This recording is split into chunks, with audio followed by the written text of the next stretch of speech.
Brazilians are different. There's a way about them that's kind of weird, for us at least. But for them, it's all perfectly normal. And that's the problem.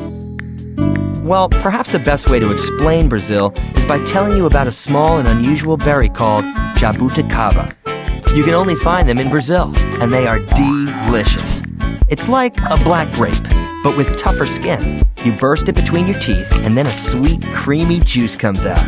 They're really tasty. Once you start, you can't stop eating them. It's just pop, pop, pop all day long. This fruit is so unique, Brazilians use it as a metaphor for all things exclusively Brazilian. They talk about jabuticaba technology, like the TV color standard they had, or their electronic voting machines, both of which you won't find anywhere else but in Brazil. The fruit's also good for describing customs that are typically Brazilian. Call it jabuticaba behavior. Take appointments, for instance. Now, it's not true that Brazilians aren't strict about appointments. Quite the contrary. Brazilians are always strictly 15 minutes late. In fact, there's no greater gaffe than showing up on time. If you do that for a dinner engagement, you can bet you'll find your hostess still drying her hair. We don't even know much about the things we think we know about Brazil. Take Carnival, for instance. Brazilian Carnival is not just a popular festivity. It's a humongous, multi-million-dollar mega event that brings the country to a full halt for 4 days and involves hundreds of thousands of people just to get the Rio Samba schools out on the Sambadrome. Oh, by the way, here's another funny thing. Samba school is a misnomer. People don't go there to learn how to dance samba. Actually, only those who can dance really well are allowed to join. Go figure why they call it a school.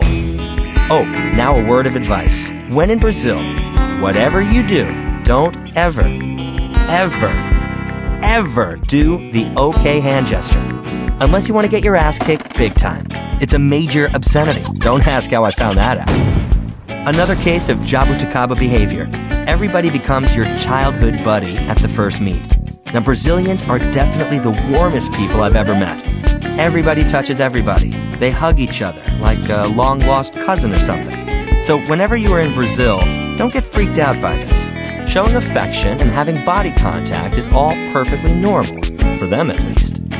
Of course you can do just fine all on your own in Brazil, but you run the risk of losing valuable time and energy trying to figure out all these jabuticaba aspects the country has in store.